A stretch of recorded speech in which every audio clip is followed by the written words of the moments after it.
Hello everyone, कैसे हैं आप सब। एक बार पुनः शिव कोचिंग क्लासेस पर स्वागत है। उम्मीद करता हूं आप सब अच्छे होंगे, मस्त होंगे, बेहतर होंगे, आपकी पढ़ाई भी बेहतर चल रही होगी।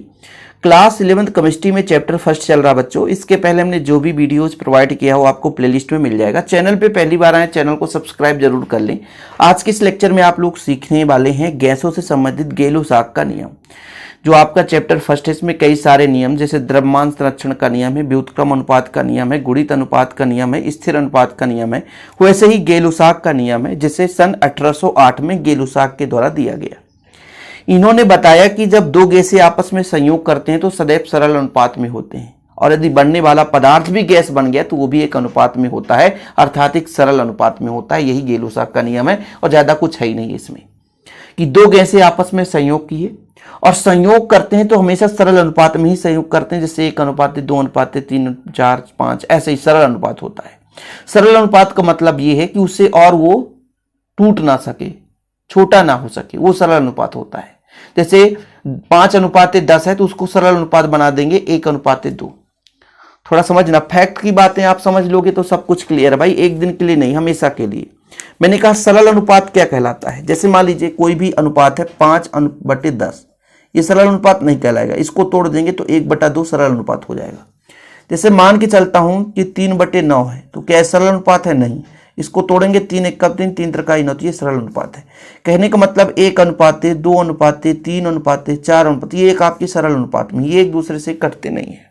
ठीक है, ये चीजें हो जाती है। जैसे 3:4 आ गया, एक सरल अनुपात है। 2:3 आ गया, सरल अनुपात है, क्योंकि कट नहीं रहा ऊपर नीचे, तो वो सरल अनुपात होता है। तो गेलो-साक साहब ने बताया भाई साहब कि दो तत्व यानी गैसीय अवस्था में, यानी जब गैसें आपस में क्रिया करती हैं तो उनके आयतन में एक सरल अनुपात होता है, यानी जो आयतन होता है इनका एक सरल अनुपात में होता है, और संयोग करके यदि फिर से गैस बना दिए तो वो भी एक सरल अनुपात में होगा। सिंपल, और कुछ भी नहीं है। जैसे एग्जाम्पल मैं लेके चलता हूं कि एग्जाम्पल यहां पे देखिएगा कि आपका H2 है। H2 मतलब हाइड्रोजन है और क्लोरीन है, आपस में संयोग करते हैं बच्चों, तो ये बनाते हैं 2HCl। बस सिंपल है। अब यहां पर देखो, आयतन की बात करूं तो इसका एक अणु है। यहां पर H2 का कितना अणु है? एक अणु है। ठीक है, इसमें यदि बात करूं तो ये एक अणु है, तो सरल अनुपात है कि नहीं? सरल अनुपात है, मतलब इसके बीच 1:1 सरल अनुपात है।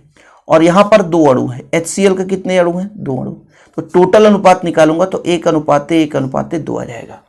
मतलब दो तत्व यानी जो गैस है संयोग कर रहे थे वो सरल अनुपात में थे, और बनने वाला पदार्थ भी यदि गैस है तो वो भी एक सरल अनुपात में होगा। यही गेलो-साक या गैसीय संयोजन का नियम भी कहा जाता है। गेलो-साक का नियम या गैसीय संयोजन का नियम वही चीज है बच्चों, परेशान मत होना। एक आध एग्जाम्पल और कर लो ताकि आपको जो भी डाउट हो क्लियर रहे। भाई डाउट क्लियर रहना चाहिए। जैसे मैं लेता हूं कार्बन मोनोऑक्साइड, ये कार्बन मोनोऑक्साइड है और O2 से संयोग कराता हूं। ठीक है, तो ये बनाता बच्चों कार्बन डाइऑक्साइड। अभी ये कंप्लीट नहीं है, बैलेंस ही कराना पड़ेगा। ऑक्सीजन यहाँ पे 2 है तो 2 का गुणा करेंगे तो 4 हो जाएगा, क्योंकि यहाँ 3 है ना टोटल। अब 4 हो गए भाई, तो 2 का गुणा यहाँ पे कर दो तो कंप्लीट हो गया। अब यहाँ पर जरा ध्यान देना, यहाँ पे कितने अणु हैं? 2 अणु हैं। यहाँ पे 2 अणु हैं।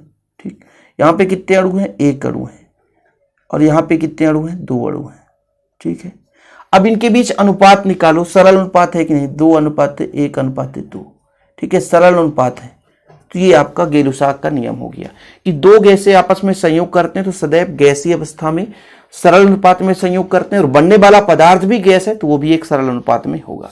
एग्जाम्पल के तौर पर N2 और H2 देखो, नाइट्रोजन और हाइड्रोजन जो संयोग करता है तो अमोनिया बनाता है। इनमें एक अनुपात हो गया 1:3:2, मतलब एक सरल अनुपात में है।